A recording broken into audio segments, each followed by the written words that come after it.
주위를 둘러보면은 신앙인으로 성공한 사람들이 우리 주위에 곳곳에 있어요. 하나님은 그런 성공한 사람을 우리 주위에 두시는 이유가 있다. 그 이유는 그들을 통해서 우리들도 성공하라는 뜻인 거예요. 성공한 사람들을 보면서 저 사람은 어떻게 해서 성공을 했지? 그런데 나는 왜 성공을 하지 못했지?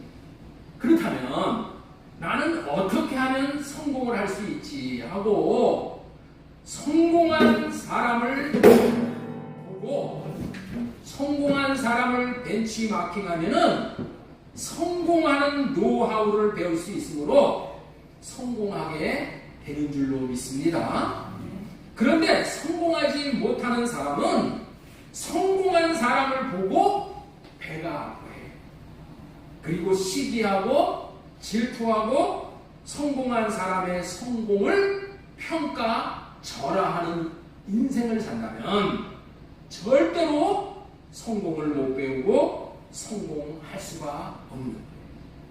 성공한 사람의 성공을 평가절하하면서 배우려 하지 않는다면 그 사람 주위에는 자기보다 못한 사람들만 다 모여들게 되는 거예요. 성공하는 사람들에게 배우려 하지 않는 사람들은 다 자기보다 못한 사람들, 그런 사람들만 모여가지고 자기가 가르치려고 해요. 그러면은 절대로 더 나은 것을 배울 수가 없게 되니까 그 인생은 성공을 할 수 없는 인생인 줄 믿으시기 바랍니다. 하나님께서 지난주와 오늘에 걸쳐서 기도에 성공한 사람을 오늘 우리 앞에 초청을 해주셨어요. 그러니 그들은 어떻게 기도에 성공을 했을까? 어떻게 하면 나도 기도에 성공을 할 수 있을까? 하고 잘 배워서 모두 기도의 사람이 되어지므로 하나님의 뜻이 이루어지는 생애가 될 수 있으며 하늘의 신령한 복과 땅에 기름진 복과 때를 따라 주시는 복을 다 받아 축복의 통로로 쓰임받는 복된 인생이 되어질 수 있기를 간절히 소망드립니다. 네. 지난주에는 한 과부가 원한이 있었기 때문에 재판장에게 불의한 재판장에게 나아가서 번거롭게 함으로 귀찮게 함으로 더 나아가 질리게 함으로 그녀의 원한을 품고 성공을 할 수가 있었지만은 오늘 본문에 등장하는 이 여자도 동일하게 원한이 있었기 때문에 재판장이신 하나님께 나아가 기도함으로 원한을 품고 자기의 문제로부터 성공한 여자인 거예요. 그렇지만은 성공하는 과정이 아주 달라. 오늘 본문 사무엘상 1장에서는 한 시대를 하나님 앞에 왕을 2번씩이나 세워 초대왕 사울을 세우고 그리고 둘째 왕 다윗을 세우면서 하나님 앞에 일평생을 놀랍게 쓰임받았던 사무엘 선지자의 어머니 한나의 이야기가 나와요. 이 한나의 남편은 엘가나라는 사람이었는데 이 남자는 두 여자를 부인으로 거느리고 살았어요. 본부인은 한나였고 둘째 부인은 분인나라는 여자였어요. 그런데 둘째 부인인 분인나는 아이가 있었고 본부인인 한나는 아이가 없었어요.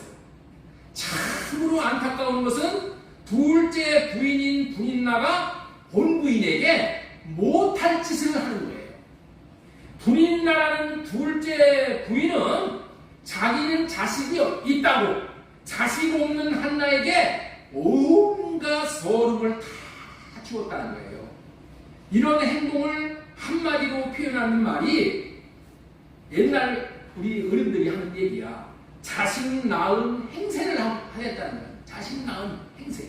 자식 있는 행세를 한다고 하는 그런 말을 들었어요.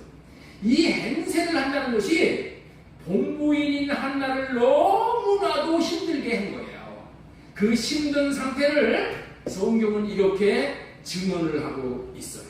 사무엘상 1장 7절을 보겠습니다. 분인나가, 둘째 부인인 분인나가 그를 여기서는 한나를 얘기하는 거예요.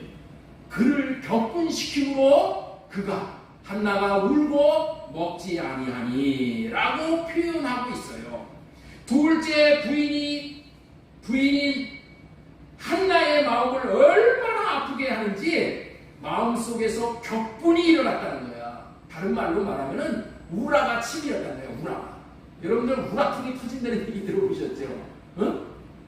우라가 뭐예요? 안에 가득히 풀지 못하는 한 이런 것들이 화가 있다가 어떻게 그냥 터져버립니다.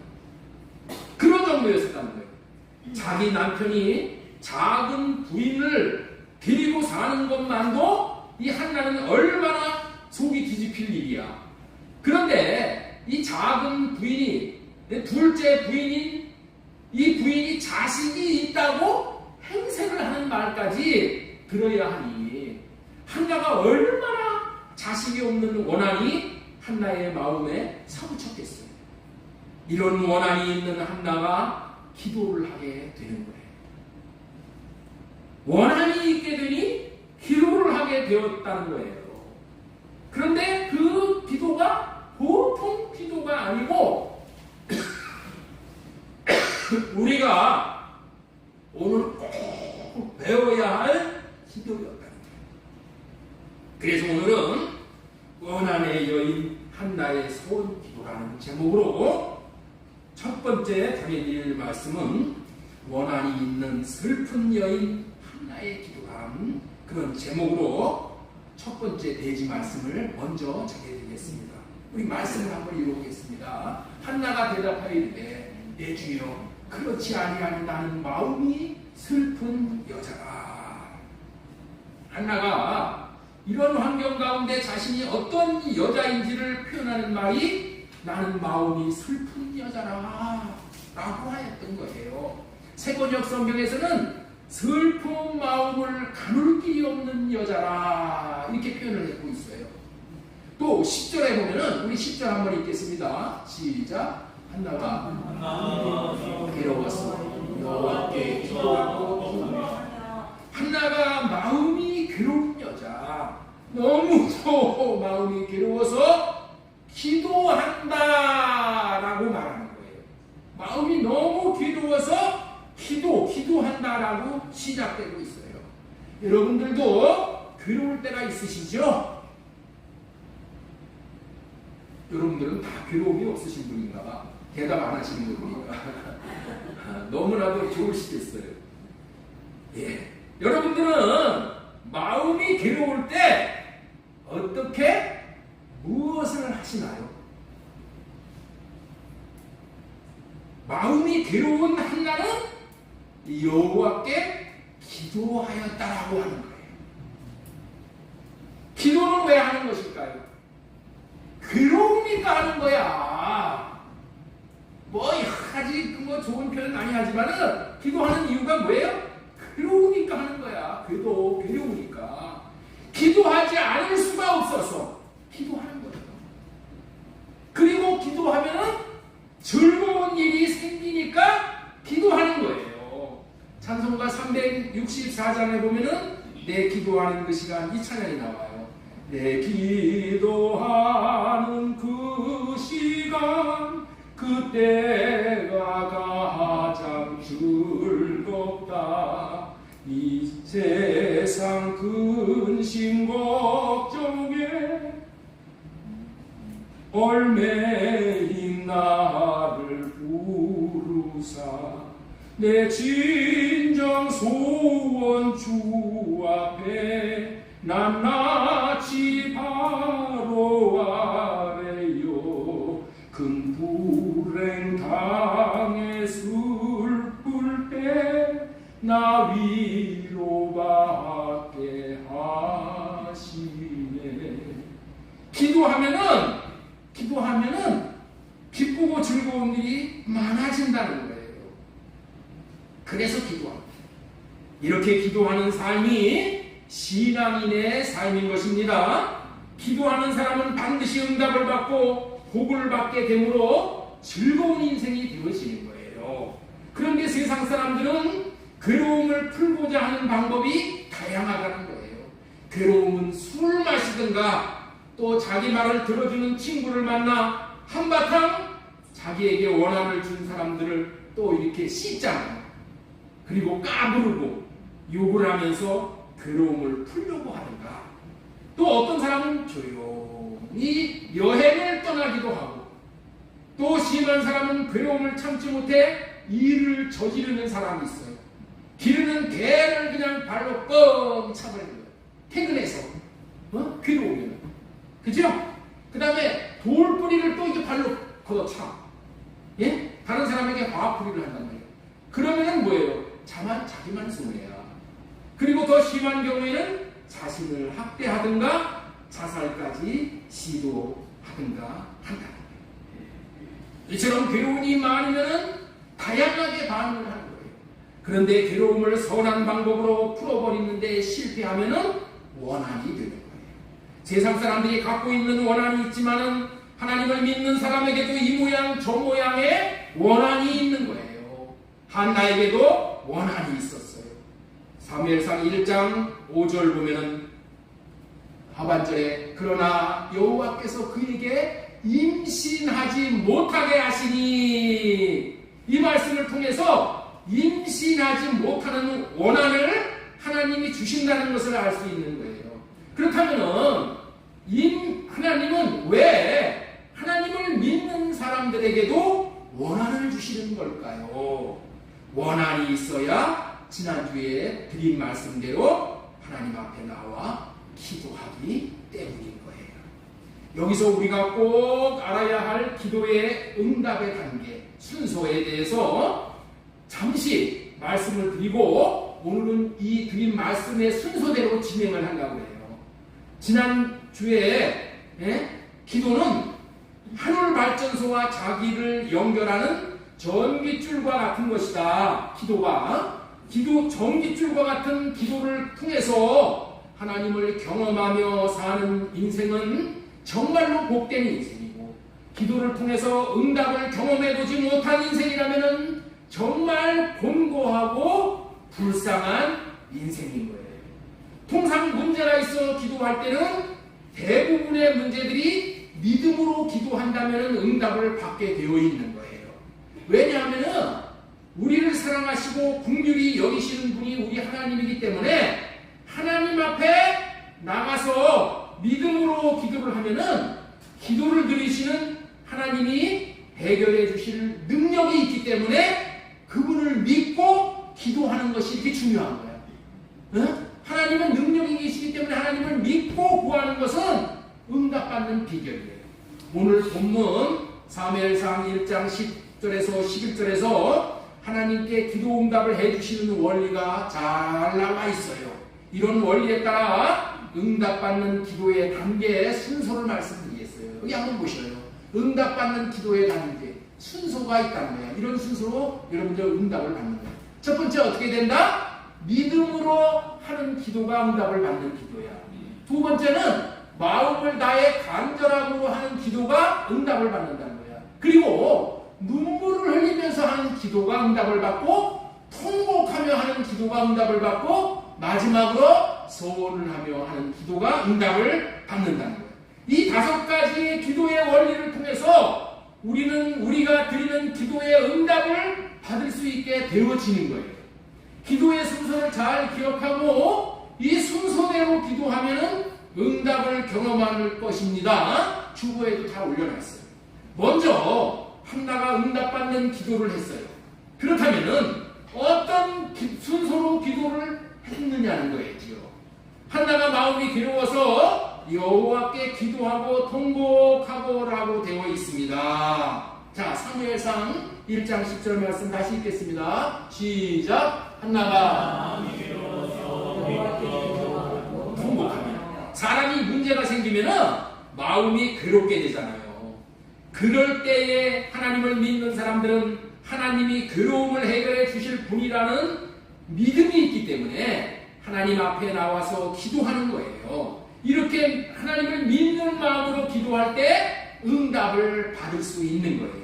야고보서 1장 6절 보겠습니다. 오직 믿음으로 구하고 조금도 의심하지 말라. 응답해 주신다는 거예요. 이러면. 그 다음에 야고보서 5장 15절도 보겠습니다. 믿음의 기도는 병든 자를 구원하리니 주께서 그를 일으키시리라. 믿음의 기도가 이렇게 중요하다는 거예요. 대부분의 문제는 이 첫 번째 순서인 믿음의 기도로 응답을 받는 거예요. 그런데 이렇게 믿음으로 기도했음에도 응답이 없는 경우가 있어요. 이럴 때는 어떻게 해야 되냔 말이야. 이럴 때는 어떻게 돼? 정말 오직 믿음으로 구하는 거예요. 네? 믿음으로 구했는데 응답이 없어. 그럴 때는 어떻게 돼요? 내 믿음에 문제가 있을 수 있으니까 어떻게 돼요? 오직 믿음으로. 로마서 1장 17절 보겠습니다. 오직 의인은 믿음으로 말미암아 살리라. 무슨 얘기예요? 오직 네 믿음으로 기도를 하면은 살 길이 열린다. 그런 말씀이죠. 정말 믿음이 있다는 것은 간절함으로 나타나는 거예요. 그래서 믿음의 사람은 오직 온 마음을 들여서 간절한 마음으로 기도하게 되는 거예요. 간절한 기도는 하나님께 마음을 다해 더 가까이 하나님 앞에 나아가는 기도인 것입니다. 산적한 문제로 마음이 괴로워서 기도할 때에 간절한 기도를 했다면 많은 문제가 해결되는 것을 볼 수 있어요. 이것은 믿음으로 기도해 본 사람만이 아는 비결이에요. 경험해 본 사람만 아는 비결이에요. 그런데 이와 같이 온전한 믿음, 간절한 믿음, 온 마음을 들여 기도했는데도 응답이 안 되는 경우가 있다는 거예요. 그러면 하나님이 어디 있느냐고 낙담하고 포기해야 할까요? 이와 같은 때는 주님께 마음을 다해 더 가까이 나가는 것이 필요한 거예요. 마음을 다해 더 가까이 나아가는 기도란 오늘 순서에 따라서 눈물을 흘리며 기도하는 거예요. 응답받는 기도의 순서가 있다고 했죠? 믿음으로 기도하고 마음을 다해 간절함으로 기도하고 그 다음에 세 번째 눈물을 흘리면서 기도하는 거예요.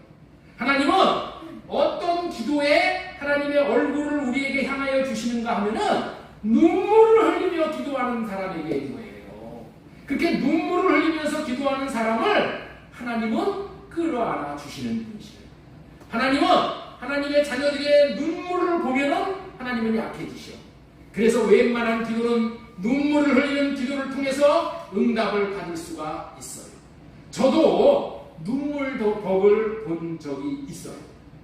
제가 1979년도에 대학 4학년 졸업반이었어요. 근데 취직을 해야 되는데 그해 10월 26일 날 박정희 대통령 시해 사건이 일어나고 있어요. 그렇게 되니까 취직되었던 사람들도 다시 취직이 막 취소가 되는 거예요. 심각했어요. 우리나라에 성교파동이 일어나고 막 어마어마하게 그랬어요. 그 이후로 취직이 정말 힘들었어요. 사람을 뽑겠다는 회사가 없어. 제가 빨리 취직을 해야지 고생을 하면서 저를 키우신 우리 어머니의 고생을 덜어드릴 텐데 취직을 할 수가 없는 환경이야. 그런데 마침 한 회사에서 사람을 뽑는다는 소식을 듣고 서류를 냈어요. 이 부천에 있는 회사에 있었어요. 그런데 우리 반에 동기 중에 성적이 나보다도 좋은 친구가 같이 원서를 제출했더라고. 나중에 알고 보니까. 응? 그러니까 그 친구가 합격되는 것이 순리야, 순리. 나보다도 인물도 훨씬 잘났고 등치도 좋고 대단해. 응? 그런데 내가 모처럼 입사 지원서를 냈는데 본인 내 생각에 합격이 저 친구한테 벌써 돌아갈 것 같은 이게 불가능한 그런 생각이 들어버린 거예요. 그래서 마음이 괴로워서 인천에 제가 살았는데 인천에 그 숭이동에 숭이노타리라고 이렇게 있어요. 숭이노타리에서 그곳을 걸으면서 비가 내리는 날이었는데 하늘에서는 비가 내려. 그런데 기도하는 내 눈에서도 하염없이 비 같은 눈물이 내리더라고요. 비를 맞으며 하나님 앞에 눈물을 흘리며 기도를 했어요. 그런데 놀랍게도 그 친구를 비롯한 많은 사람들은 떨어지고 제가 합격을 한 거예요. 저는 분명히 그때 하나님께서 제 눈물을 보시고 응답하셨다고 지금도 확신하고 있는 거예요. 그런데 그런 눈물을 통해서 응답을 받는 것이 순리야. 대부분의 사람들이 눈물을 흘리면서 기도, 여러분들 한번 해보셔요. 응답이야, 응답. 응?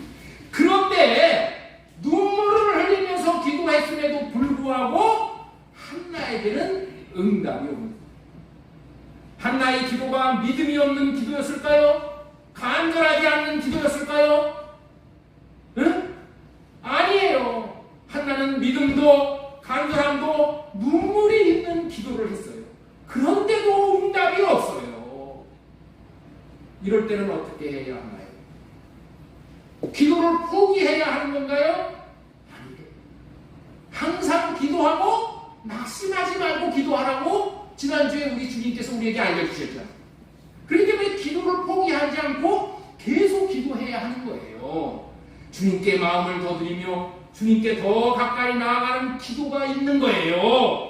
주님께 마음을 더 드리며 주님께 더 가까이 나가는 기도는 그렇다면 어떤 기도입니까? 그것은 눈물을 흘리며 기도하는 기도보다도 더 하나님 앞에 가까이 가는 기도가 뭐예요? 통곡을 하면서 기도하는 거예요. 사무엘상 1장 10절 보겠습니다. 한나가 마음이 괴로워서 여호와께 기도하고 통곡하며 이렇게 말씀하십니다. 오늘 한나는 자신의 문제, 자신의 원한을 가지고 만군의 여호와 하나님께 통곡하며 기도했다는 거예요. 이렇게 기도하면은 웬만한 원한은 갚을 수 있는 거예요.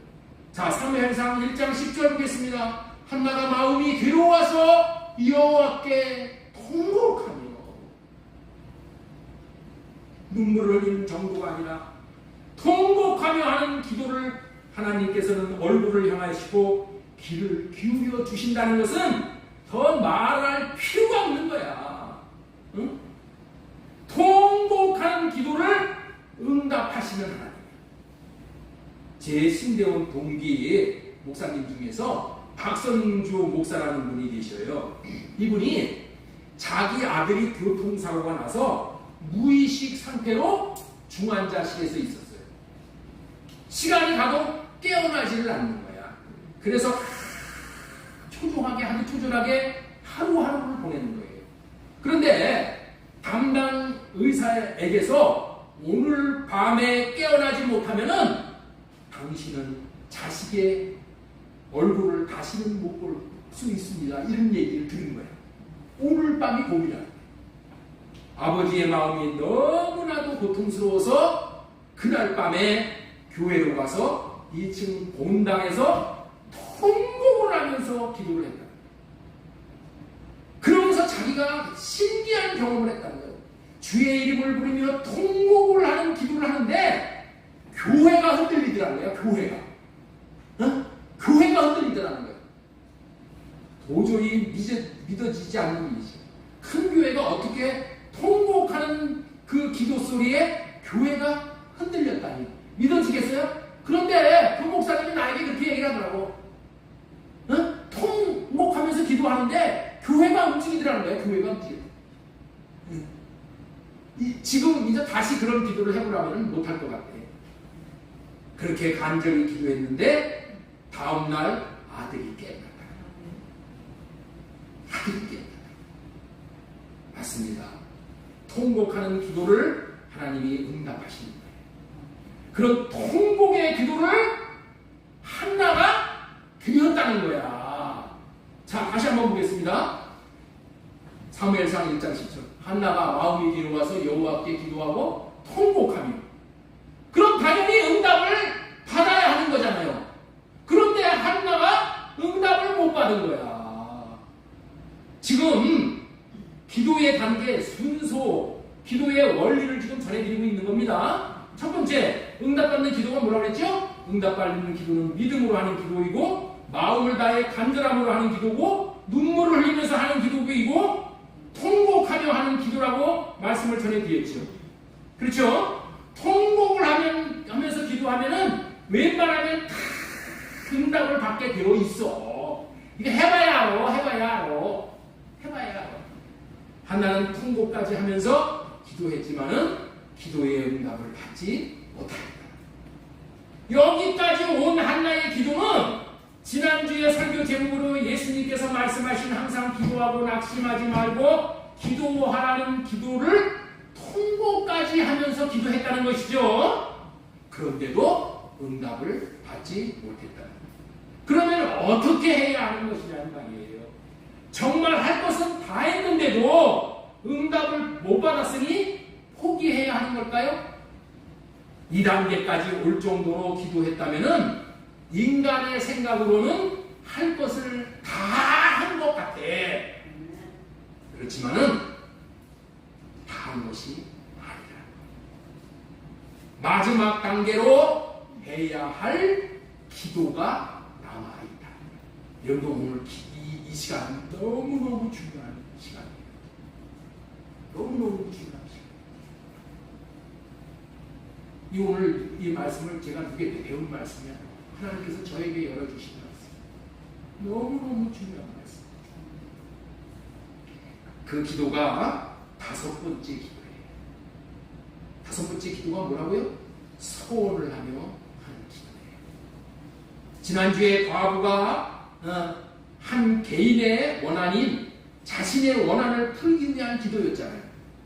이런 기도는 원한을 가지고 하나님 앞에 나아가서 원한을 풀어달라고 하나님을 귀찮게 하고 하나님을 질리게 하는 기도를 하면은 거의 응답을 받는 것이 기도의 원리이고 기도의 비밀인 거예요. 그런데 중요한 것은 오늘 한나의 기도는 개인의 원한을 풀기 위한 기도이기도 하지만은 한 나라의 원한을 풀기 위한 기도이기도 한 거예요. 엘리 제사장의 시대에는 나라에 원한이 있던 시대였어요. 어떤 원한이 있었는가 하면은 하나님 나라를 하나님 나라답게 세워나가야 하는 제사장과 제사장의 아들이 타락을 해요. 요즘 말로 말하면은 목사가 타락을 했다는 거예요. 목사의 아들들이 타락을 했다는 거예요. 이것보다도 더 나라의 위기가 어디 있고 나라의 원한이 이것보다도 큰 것이 어디 있을까요? 없는 거예요. 하나님 입장에서. 보세요. 앞에서 엘리라는 제사장은 제사장임에도 불구하고 기도의 세계를 모르고 있는 사람이에요. 기도의 세계를 모른다는 말은 평상시에 기도를 안 했다는 거야. 기도를 해도 하나님을 경험해 보지 못했다는 거예요. 그런 증거가 한나가 기도를 했는데 입술을 오물거리니까 술에 취한 것으로 착각을 하고 술을 끊으라고 제사장 엘리가 말을 해버립니다. 자, 사무엘상 1장 13절 말씀 보겠습니다. 한나가 마음속으로만 기도를 드리고 있었으므로 입술만 움직이고 소리는 내지 않았다. 그러므로 엘리는 한나가 술에 취한 줄로 생각하고 그를 꾸짖었다. 언제까지 술에 취해 있을 것이요? 포도주를 끊으시오. 제사장 엘리가 이런 말을 하게 되는 이유는 제사장이 기도의 깊은 세계를 모르고 있었기 때문이라는 거예요. 제사장이 기도의 세계를 모른다면 나라와 백성들이 원한이 생기게 되는 거야. 제사장은 기도를 통해서 하늘 발전소에서 내려오는 온갖 보화를 백성들에게 공급해야 하는 사람이야. 그런 공급을 받도록 하지 못하게 하는 제사장. 그런 제사장을 둔 백성들은 정말로 원한이 있는 백성들입니다. 사무엘은 성전에서 살았습니다. 성전에는 제사장 엘리와 어린 사무엘이 같이 살았는데 하나님께서 사무엘에게 나타나십니다. 이 말은 사무엘이 하나님의 음성을 들었다는 말씀이에요. 원래는 하나님이 제사장 엘리에게 나타나서 말씀을 하셔야 마땅한 일이잖아요. 그런데 제사장이 제사장답지 못하니까 어린 사무엘에게 하나님이 나타나신 거예요. 어린 사무엘에게 하나님이 나타나셔서 장래에 일어날 일들을 사무엘에게 얘기를 하는 거예요. 장래에 엘리 제사장의 집안에 있을 저주를 사무엘에게 얘기를 하는 거예요. 사무엘서 3장 12절 이하의 말씀이 사무엘이 들은 하나님의 음성이에요. 때가 오면 내가 엘리의 집을 두고 말한 모든 것을 처음부터 끝까지 다 읽겠다. 엘리는 자기 아들들이 스스로 저주받을 일을 하는 줄 알면서도 자식들을 책망하지 않았다. 그 죄를 그는 이미 알고 있다. 알고 있음에도 책망하지 않았다. 그래서 나는 그의 집을 심판하여 영영 없어버리겠다고 그에게 알려주었다. 사무엘.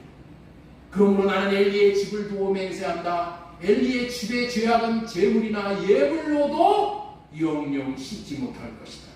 하나님께서 이렇게 심판하시겠다고 하는 말씀을 엘리 제사장에게가 아니라 어린 사무엘에게 말씀하시면서 엘리 제사장에게 이 말 전해라. 그렇다면 엘리 제사장과 그러면 엘리 제사장의 아들은 어떤 삶을 살아갑니까? 사무엘상 2장 12절 말씀 보겠습니다. 엘리 아들들은 행실이 나빴다. 그들은 주님을 무시하였다. 제사장이 백성에게 지켜야 하는 규정이 있었는데 그들은 그것도 무시하였다. 엘리의 아들들은 주님께서 보시는 앞에서 이럴 듯 심하게 큰 죄를 저질렀다. 그들은 주님께 바치는 제물을 이처럼 함부로 대하였다. 이렇게 엘리 제사장과 엘리 제사장의 아들들이 이 지경이 되었으니 백성들이 원한이 있게 됩니다. 그렇다면 원한을 풀어야 하는데 원한을 푸는 방법은 우리 민집사님 잘 들으셔요. 원한을 푸는 방법은 제사장을 제대로 된 제사장을 세워야 하는 거예요. 그래서 이 원한을 풀기 위해서 하나님의 마음에 합한 사람을 제사장으로 세우겠다라는 거야.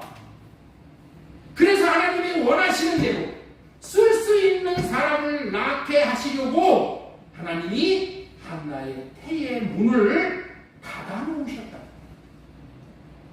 왜 아직까지 한나가 아들이 없는 서름을 받으며 둘째 부인인 분인나에게 마음이 격동할 정도의 모욕적인 소리를 들으므로 때로는 울며 때로는 통곡하며 하나님께 기도하고 기도하지 않을 수 없는 어려운 일을 당했냐는 거예요. 그것은 하나님께서 하나님 나라인 이스라엘 나라의 원한을 풀어야 하는 아들을 낳아야 하는 것인데 그 장본인으로 한나가 낳은 아들을 쓰시기 위하였다는 것이 이런 이유가 있었다. 그러니 이토록 중차대한 일을 할 사람을 태어나게 해서 한 나라의 원한을 풀어야 할 사람을 태어나게 해야 할 기도라면은 보통 기도를 해가지고는 안 된다는 것을 알아야 하는 거예요. 그래서 네 가지의 과정을 거치면서 한나가 기도를 해도 응답받을 수가 없었고 아들을 낳을 수가 없었던 거예요. 네 가지의 기도 내용 말씀드렸죠? 기도의 순서. 그렇다면 네 가지의 기도의 순서를 거치면서도 응답을 못 받았는데 이런 문제를 해결할 수 있는 기도의 응답을 받으려면 어떻게 기도해야 하냐는 거예요. 답은 소원 기도를 해야 하는 거예요. 그래서 두 번째 대지로 전해드린 말씀은 마음으로 서원하는 한나라는 두 번째 대지의 말씀을 전해드리고자 하는 거예요. 한나는 마음으로 서원하는 기도를 했다는 거예요. 이 기도가 너무나도 중요한 기도인 거예요. 한나의 문제는 이 기도를 드려야 풀려지게 되어 있는 것이었어요. 지금부터 그 서원 기도에 담겨있는 기쁘신 하나님의 뜻이 무엇인지를 말씀드리고자 하는 거예요. 사무엘상 1장 10절 한나가 마음이 괴로워서 여호와께 기도하고 통곡하여 기도해도 응답이 없었지만은 11절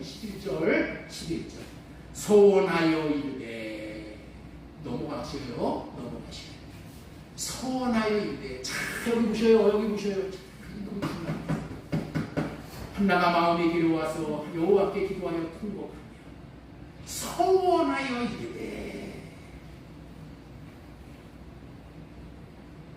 소원하여 이르되 만군의 여호와여 만일 주의 여종의 고통을 돌아보시고 나를 기억하사 주의 여종을 잊지 않으시고 주의 여종에게 아들을 주시면 내가 그의 평생의 그를 여호와께 드리고 삭도를 그의 머리에 대지 않게 하겠다. 삭도는 뭐예요? 나시린으로 키우겠다. 구별된 자녀로 하나님의 자녀로 키우겠다. 소원하여 이르되 라고 시작하고 있는데 기도에 쓴 소원 뭐라고 했어요? 믿음으로 하는 기도, 마음을 다해 간절함으로 하는 기도, 눈물 흘리면서 하는 기도, 통곡하며 하는 기도. 이렇게 통곡하며 기도했는데도 응답이 없다면 소원한 기도를 통해서 응답을 받게 되는 거예요. 이 기도의 내용은 소원 기도의 내용입니다. 아주 의미 있고 중요한 내용을 담고 있는 기도예요. 간략하게 요약하면은 이런 내용이야. 만약에 아들을 주시면은 그 평생을 여호와께 드리고 삭도를 대지 아니하겠나이다. 나시린으로 구별하여 하나님 앞에 드리는 그런 삶을 살게 하겠다는 거야. 여러분들은 하나님은 왜 한 인생에게 원한을 주신다고요?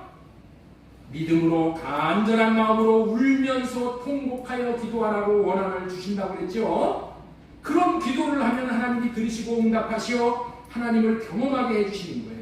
그럼에도 불구하고 이런 과정의 순서를 거쳐서 기도했음에도 불구하고 기도의 응답을 받지 못했다면 이제 하나님은 우리를 소원 기도의 세계로 인도하신다. 그렇다면 소원 기도가 무엇이라고요? 소원 기도란 좀 띄워주세요. 만약에 하나님이 기도를 응답해 주신다면 응답받은 것을 가지고 응답받은 것을 자기가 하고 싶은 대로 쓰는 것이 아니라 약속을 지키어 하나님의 뜻대로 쓰겠습니다. 하나님 앞에 드리겠습니다. 라고 하는 기도가 소원 기도다. 이게 소원 기도예요. 다시 한번 보겠습니다. 만약에 하나님이 기도를 응답해 주신다면 응답받은 것을 자기가 하고 싶은 대로 자기 원대로 쓰는 것이 아니라 약속을 하나님 앞에 지켜가지고 하나님의 뜻대로 쓰겠습니다. 하나님에게 드리겠습니다. 라고 하는 기도가 소원 기도라는 거예요. 소원 기도. 자, 본문으로 들어가서 한나가 4가지 기도를 했는데도 응답을 받지 못했다고 했죠. 마지막으로 무슨 기도한다고요? 소원 기도를 하는 거예요. 소원 기도. 한나가 마지막으로 하나님 앞에 한 소원 기도의 내용이 무엇이에요? 11절 보겠습니다. 11절.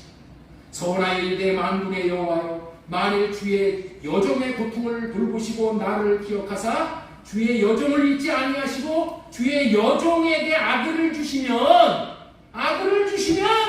내가 그의 평생의 그를 여호와께 드리겠습니다. 아들을 주시면 주신 아들을 여호와 하나님 앞에 드리겠다는 거야. 드리겠대. 아들을 주시면 하나님 앞에 드리어 친히 하나님이 쓰실 수 있도록 하겠다는 기도를 한 거예요. 하나님이 한나의 태를 왜 막으셨어요? 원한을 품고 기도하되 소원 기도를 해서 아들을 낳을 수 있도록 하시기 위해 태의 문을 막으신 거예요. 여기서 우리는 이런 생각을 할 수 있는 거예요.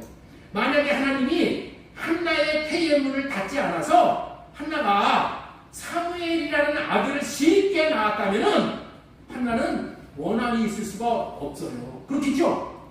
쉽게 낳았으니까. 그러면 어떻게 돼? 기도하지 않지요? 그리고 자기가 낳은 자식을 낳았으니 자기가 자기 자식을 낳았으니까 이제 어떻게 돼요? 그렇게 쉽게 낳은 자식이 자기 자식인 줄 알아요. 자기 자신인 줄 알아. 그리고 자기가 하고 싶은 대로 자기 마음 먹은 대로 자식을 출세시키는데 온 마음을 빼앗기게 될 것이에요. 요즘 추세대로 하면은 판검사도 만들고 아니면은 법관이나 의사도 만들겠죠. 그렇다면 그런 생각으로 가득 차 있는 부모의 생각을 바꾸어서 하나님의 뜻대로 하나님의 마음대로 쓰실 수가 있으셨겠어요? 있겠어요? 답은 아니라. 하나님은 지금도 원함이 있으시고 하나님 나라도 백성들도 원함이 있어요.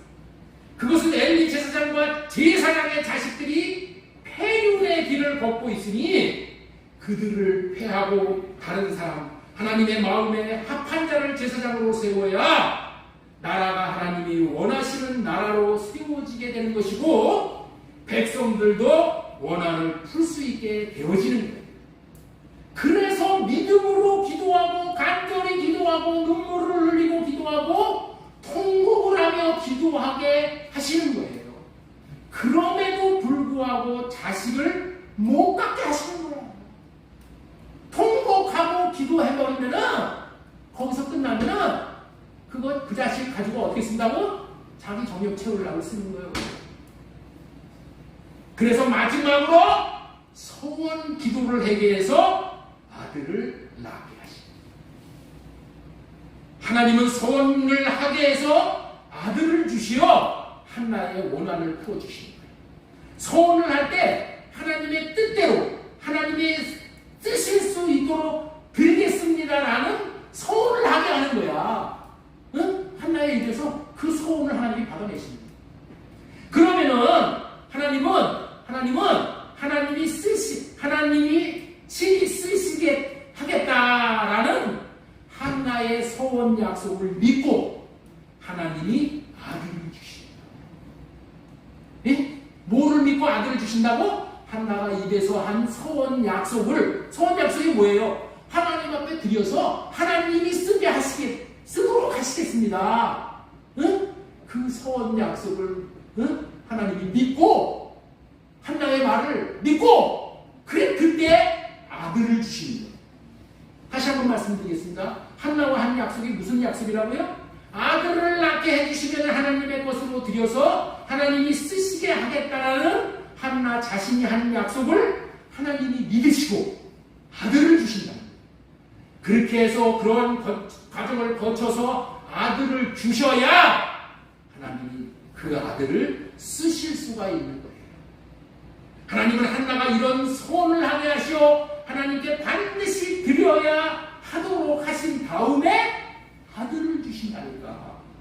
그리고 한나에게 주신 그 아들을 하나님이 한나에게서 다시 받아내서 하나님이 친히 기르시고 하나님이 쓰시는 거예요. 이렇게 해야 그 아들이 하나님의 원한도, 백성의 원한도, 나라의 원한도, 교회의 원한도 푸시는데 쓰실 수가 있기 때문에 하나님은 사무엘을 한나에게 주시고 한나에게서 아들을 다시 받아서 사무엘을 하나님이 친히 키우셔서 하나님이 쓰실 계획을 가지시고 사무엘을 이 땅에 보내시기로 이미 이정하고 계십니다. 그런데 한나에게 무조건 아들을 주시면 눈물을 흘린다고 애통한다고 무조건 되고 하나님의 아들을 한나에게 주신다면은 한나가 하나님을 위해서 쓰라고 아들을 내어놓으실까요? 한나가 아들을 내어놓겠어요? 절대로 그렇게 하지 않아요. 제 자신이 자기 정욕을 채우기 위해서 쓰려고 한다는 거예요. 이것이 서원 기도에 담긴 놀라운 비밀입니다. 질문하겠습니다. 이 세상 모든 사람들이 기도해서 하나님의 응답을 받는 응답받은 것으로 누구를 위해서 쓸까요? 하나님을 위해서 쓴다. 1번. 자신을 위해서 쓴다. 2번. 1번 맞는다고 생각합니다. 하나님을 위해서 쓴다. 그런 사람 있겠죠. 특별하게 하나님의 은혜를 받은 사람만 그렇게. 그러나 사람은 다 자신을 위해서 하나님이 기도해 주신 응답받은 거 가지고 다 자신을 위해서 씁니다. 거의 다 자신을 위해서 씁니다. 그러나 소원 기도를 통하여 원한이 풀어지면 누구를 위해서 쓴다? 하나님을 위해서 씁니다. 그래서 한나를 소원 기도하게 하고 아들을 주시는 거예요. 하나님이 쓰시기 위해서 그렇게 하시는 거예요. 오늘 설교 제목이 원한의 여인 한나의 소원 기도예요. 첫 번째는 원한이 있는 한나의 기도, 두 번째 마음으로 소원 기도하는 한나라는 말씀을 지금까지 전해드렸고, 세 번째 대지로는 이제 하나님께 소원을 갚는 한나라는 제목으로 말씀을 전해드리겠어요. 한나가 소원 기도를 해서 이제 하나님이 사무엘을 쓰실 수가 있게 되었기 때문에 하나님께서는 한나가 소원한 것을 갚을 것이라는 믿음을 가지시고 한나에게 아들을 주심으로 한나의 소원을 풀어주셨죠? 풀어주셨죠? 그러면은 이제 한나가 아들을 얻었으니까 끝일까요? 이제 아들을 얻었잖아요. 내 소원 다 풀었잖아요. 그럼 끝일까요? 끝이 아니라 뭐예요? 시작이야, 시작. 네? 응답받으면은 이제 시작이에요. 믿는다고 하는 사람들 중에는 소원 기도를 하고 응답을 받고 나서도 응답받았으니까 끝이라고 여기고 응답받은 것을 가지고 자기 마음대로 사는 사람들이 많이 있어요. 많이 있어요. 난 많이 봤어. 이런 사람은 하나님을 이용해 자기 욕심을 채우는 자들. 이들은 소원 기도를 해서 응답을 받았어도 응답받고 나서는 아니 뭐 기도해서 받은 것이 아니라 그냥 우연히 받은 거야. 때가 되니까 그냥 이루어지는 것 뿐이야 하고 하나님이 응답해 주신 것을 헛되게 하는 거야. 그렇게 사는 사람들이 종종 있어요. 우리는 절대로 그렇게 살면 안 돼요. 우리는 어떻게 살아야 합니까? 소원 기도를 하고 응답을 받으면 하나님이 내 소원 기도를 들으시고 응답을 해주셨으니 이제 끝이 아니라 내가 하나님께 소원하는 것을 갚아야지라고 빚진 자의 심정으로 소원을 갚아나가는 인생을 살아가는 거예요. 이렇게 사는 인생이 믿음으로 사는 인생이고 하나님을 기쁘시게 하는 인생인 거예요. 하나님은 주의 장막에 살 수 있는 자가 어떤 자인지를 분명히 말씀하고 계셔요. 그것은 선한 것을 손해가 난다 하더라도 갚는 자가 하나님의 장막에 거할 수 있는 자라고 말씀하십니다. 우리 시편 15편 1절 말씀 보겠습니다. 여호와여, 주의 장막에 머무를 자가 누구며 주의 성산에 사는 자가 누구리까? 읽어보시고 4절 그의 눈은 망령된 자를 멸시하며 여호와를 두려워하는 자를 존대하며 그의 마음에 소원한 것은 해로울지라도 변하지 아니하며. 하나님 앞에 소원한 것을 갚는 자가 영원히 하나님의 장막인 하나님의 집에 살 수 있다라고 하시는 거예요. 하나님 앞에 소원한 것을 갚는 것은 손해가 날 수 없는 거야. 이게 원칙이야. 하나님에게 소원한 것을 갚는 것은 손해가 날 수가 없는 거야. 그런데 손해가 나더라도 갚아야 하는 것이 소원에서 응답을 받을 때라고 말씀하고 있는 거예요. 이 말의 의미는 하나님께 소원하는 것을 갚는 것은 겉으로 보기에는 손해가 날 것 같지만 아니라는 거야. 하나님 앞에 응답받은 거 디명이 되니까 겉으로 볼 때는 뭐야? 손해지. 그런데 아니라는 거예요. 하나님은 되로 받고 말로 주시는 분이에요. 이런 믿음의 사람이 한나였어요. 한나가 얼마나 사무엘을 하나님 앞에 드리지 않고 자기가 자기 집에서 키우고 싶었겠어요. 예? 그럼에도 불구하고 한나는 하나님께서 한 소원은 갚아야 한다는 믿음을 가지고 자신의 생각을 알려받고 한나는 소원을 갚으려 하나님의 성전으로 다시 올라가요. 사무엘상 1장 26절 말씀 보겠습니다. 한나가 이르되 내 주여 당신의 사심으로 맹세하나이다. 나는 여기서 내 주 당신 곁에, 여기서는 엘리 지사장을 얘기하는 거예요. 당신 곁에 서서 여호와께 기도하는 여자. 이 아기를 위하여 내가 기도하였더니 내가 구하여 기도한 바를 여호와께서 내게 허락하신지라. 그러므로 나도 그를 여호와께 드리되 그의 평생을 여호와께 드리리나이다. 하나님이 내게 허락하신지라. 그러므로, 이게 중요합니다. 27절 보겠습니다. 여호와께서, 6절 끝에 여호와께서 내게 허락하신지라. 그러므로,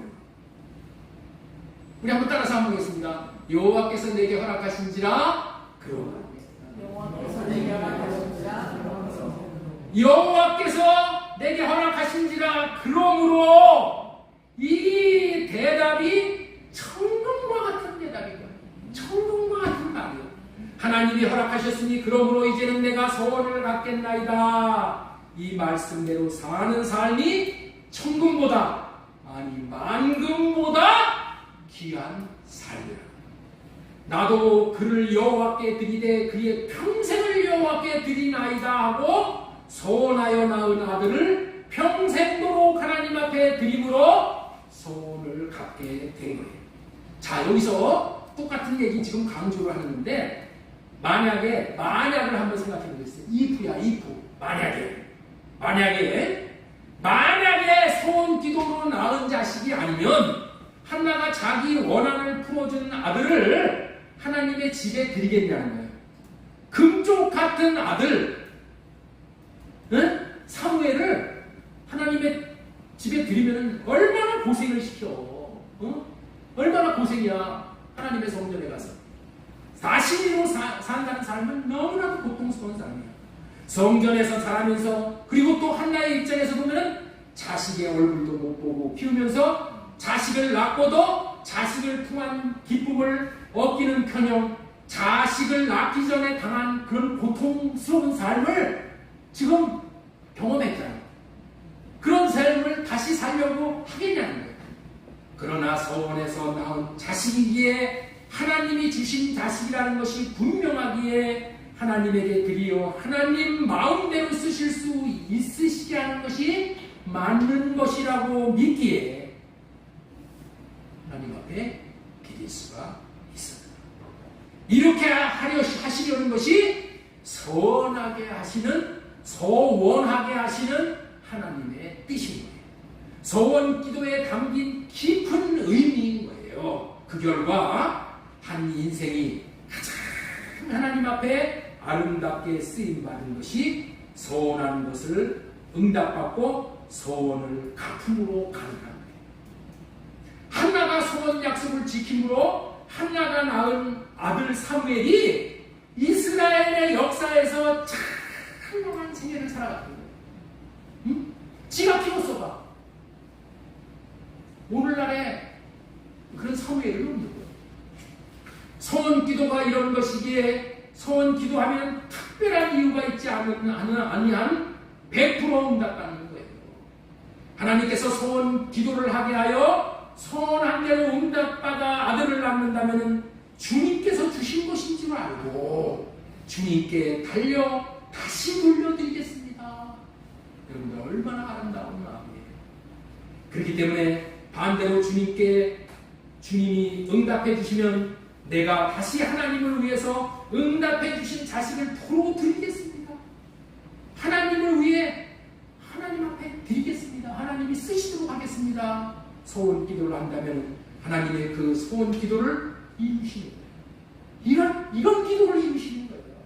여러분들 인생이 무엇이냐고 저에게 묻는다면 저는 이렇게 대답할 거예요. 인생이 무엇이냐고 묻는다면 우리의 인생은 하나님께 소원 기도하고 하나님이 응답해 주신 것을 가지고 하나님께 소원을 갚아 나가는 삶이 인생이. 네? 인생이 무엇이냐고 묻는다.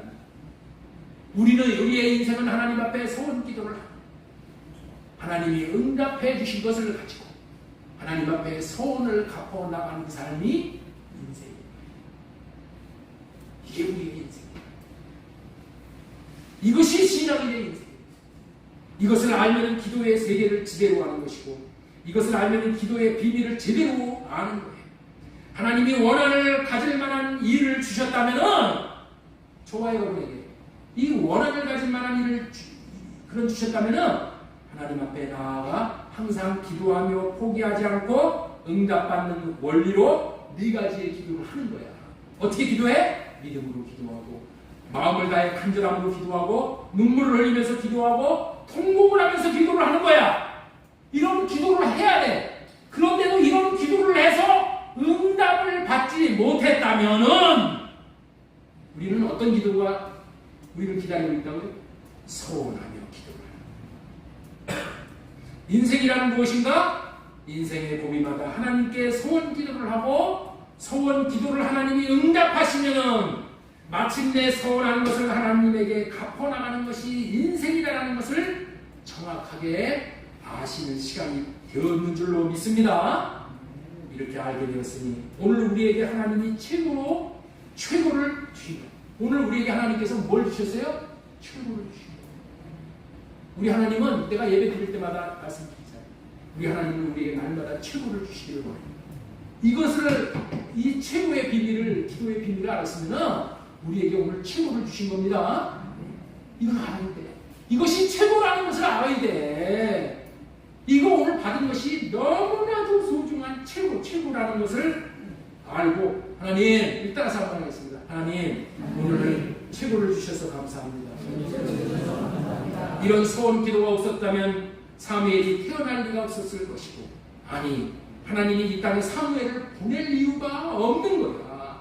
한나가 이런 소원 약속을 지키지 않았다면 사무엘과 같은 위대한 인물이 이스라엘의 원한을 풀 수가 없어서 이스라엘의 역사가 있을 수가 없는 거예요. 소원 기도란 이런 것입니다. 소원 기도는 어떤 기도라고요?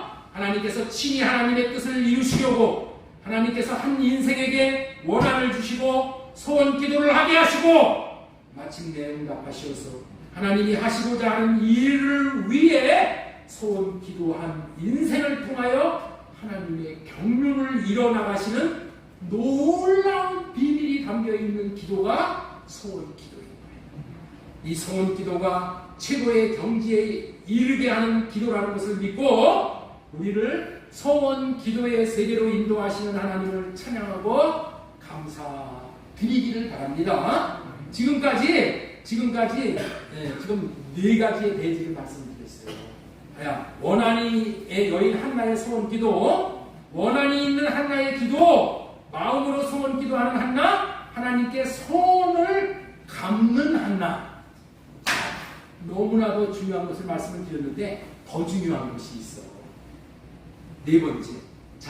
네 번째 뭐예요? 소원 기도를 갚는 인생을 돌보시는 하나님. 따라서 한번 하겠습니다. 소원 기도를 갚는 인생을 돌보시는 하나님.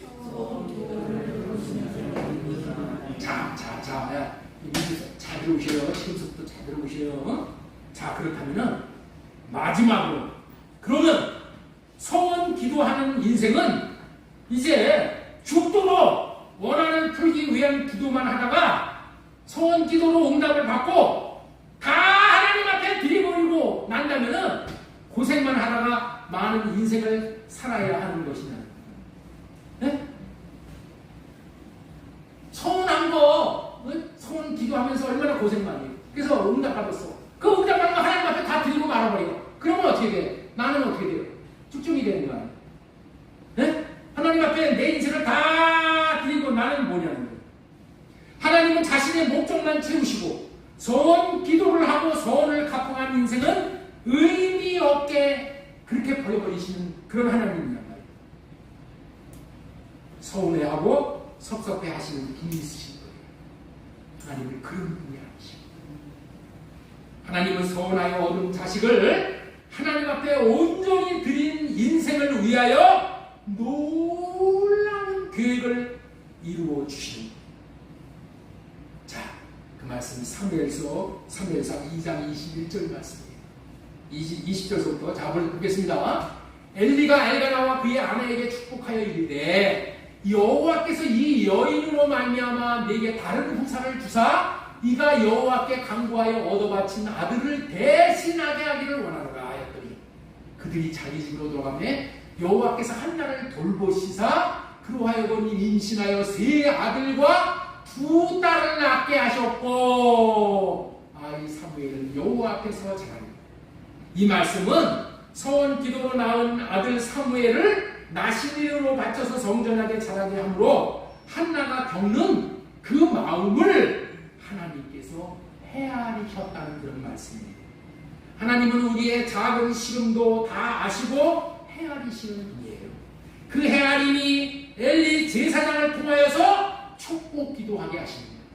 지금 엘리 제사장에게 소원을 갚으러 갔더니 엘리 제사장이 뭐라고요? 이 축복을 한 거예요. 축복. 엘리와 엘가나와 그의 아내에게 축복하여 이르되 축복하십니다. 그렇다면 무엇을 얻도록 축복하신다는 거예요? 여호와께 소원하여 얻은 아들을 대신할 자녀들을 한나에게 주시기를 축복을 합니다.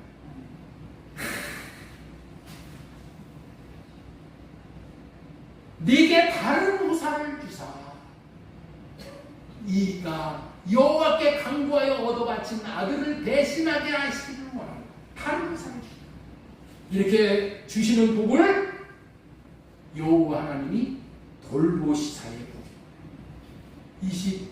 21절 여호와께서 한나를 돌보시사. 이 복이 무슨 복이라고요? 돌보시사의 복이야. 돌보시사의 복.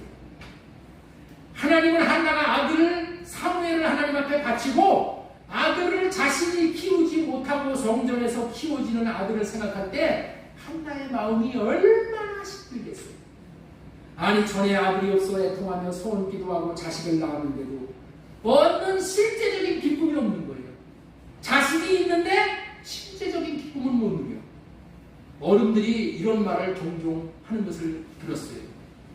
자식의 효도는 자식이 부모에게 효도하는 것은 부모가 자식을 안고 키울 때에 그 아이가 주는 기쁨으로 부모에게 효도를 다했다고 여겨야 된다. 그리고 더 효도받을 생각하지 말라는 거예요. 이미 자식을 키울 때에 그 자식이 옹알이를 떨면서 제 애비엠매한테 안기면서 기쁨을 이미 다뤘어. 그것이 뭐예요? 효도 다하는 거예요. 우리 성현이가 지난주에 저 뒤에서 이렇게 내가 이렇게 봐주는데 여기서 지혜 아버지가 여기서 설교하는 걸 보고 이렇게 돌리더니 저 창문을 통해서 아빠 하면서 아빠를 부르더라고. 야, 내가 그 모습을 보면서 야, 우리 안전부사가 이 모습을 봤으면 참 얼마나 기뻤을까. 자식 키우는 낙이 거기. 근데 한나가 이 기쁨을 못 누려. 얼마나 마음이 아파. 근데 하나님이 그 마음을, 그 한나의 마음을 헤아리셨다는 거예요. 헤아리신 거예요. 응답받은 것을 다 앞에 드렸어. 헤아리신 거예요. 자식을 키우면서 얻는 기쁨은 이루 말할 수 없는. 그런데 한나가 자식을 키우는 그런 기쁨을 누릴 수가 없는 것을 헤아리시고 서원하여 낳은 아들 사무엘이 성전에 들어가서 성전에서 나실로 자라야 하니 한나의 마음이 어떠하겠어. 그런데 하나님이 그 한나의 마음을 돌보시었다는 거예요. 하나님은 우리의 모든 시름도 선음도 속마음도 모두 헤아리시는 분입니다. 그러시고 돌보아 주십니다. 그렇게 해서 3 아들과 2 아들을 얻게 하시어서 자식을 키우는 기쁨을 누리게 하십니다. 한 아들을 사무엘을 하나님 앞에 드렸을 뿐인데 3 아들과 2 딸을 키우는 기쁨을 주십니다.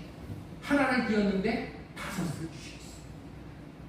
자신은 하나님이 주신 것을 드렸을 뿐인데 하나님은 천하보다도 귀한 하나님의 생명들을 5이나 주심으로 더 크고 놀라운 영원 육의 기쁨을 누릴 수 있게 하시고, 이 복이 선한 약속을 지키는 자가 받아 누리시는 복인 줄로 믿으시기 바랍니다. 아들 사무엘은 하나님 앞에서 자라게 하시어 하나님 앞에서 아름답게 쓰임받는 위대한 생애를 살아가게 되고, 한나 자신은 사무엘을 대신하여 위로해 주신 자녀들을 통해 자식을 통한 기쁨을 한없이 누리게 됩니다.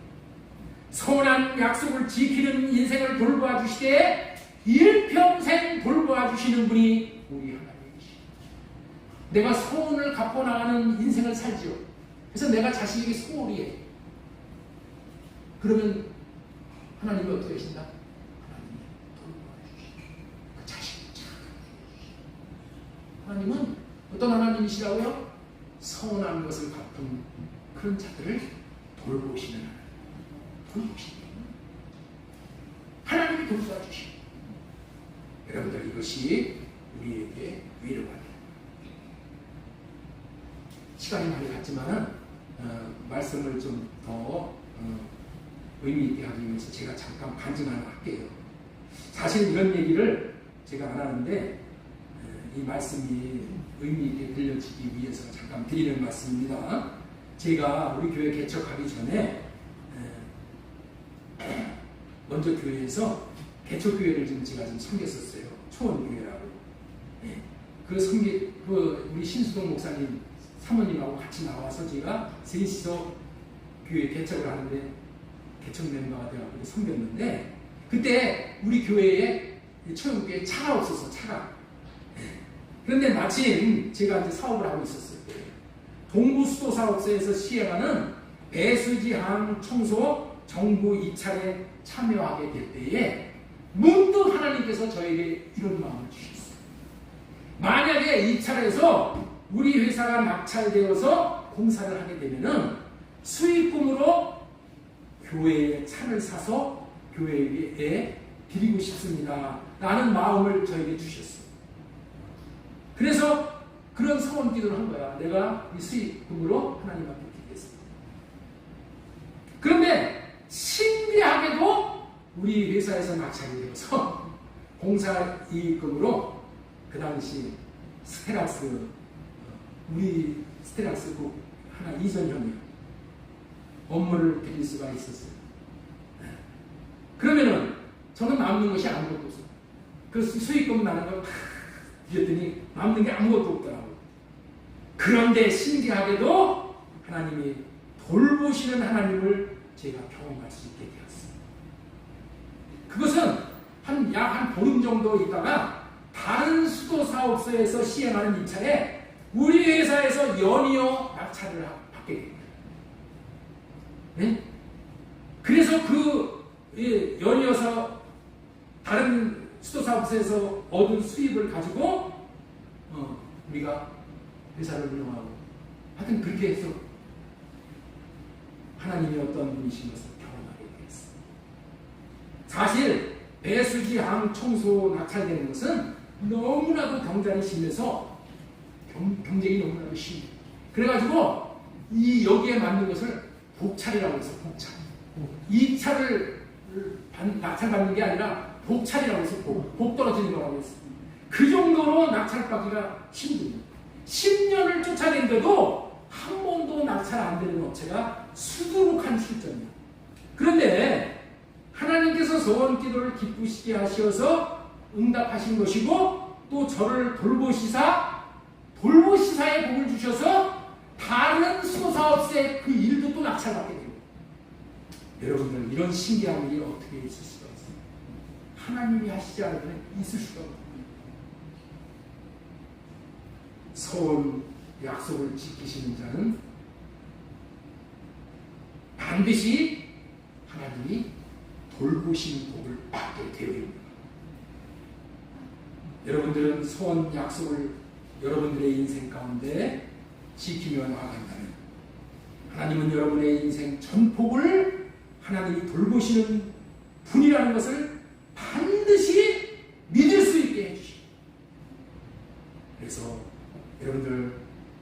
어려움이 왔을 때 네 가지의 기도를 통해서 응답이 없으면 하나님이 나를 통해서 무슨 일을 하실 일이 있으신가 보다 여기고 소원 기도를 해보십니다. 그리고 응답받아 소원을 갚으시고 하나님의 돌보심을 날마다 시마다 경험하시는 여러분이 되어지길 소망드리고 축원합니다. 말씀을 맺겠습니다. 원한을 가지고 기도했음에도 불구하고 원한에 대한 응답이 없다면 당신이 하나님으로부터 쓰임받을 절호의 기회가 왔다는 거예요. 네? 이거를 알아야 돼요. 절호의 기회가 온 거야. 하나님께 육신의 생각을 하려고 주님의 마음을 구하여 소원 기도를 함으로 응답받고 소원을 갚아나가고 하나님의 뜻을 이루고 하나님의 경륜하심을 볼 수 있는 최고의 인생 삶으로 하나님께서 돌보시는 삶을 늘 경험하시는 복된 인생 되시기를 다시 한번 소망드리고 축원합니다.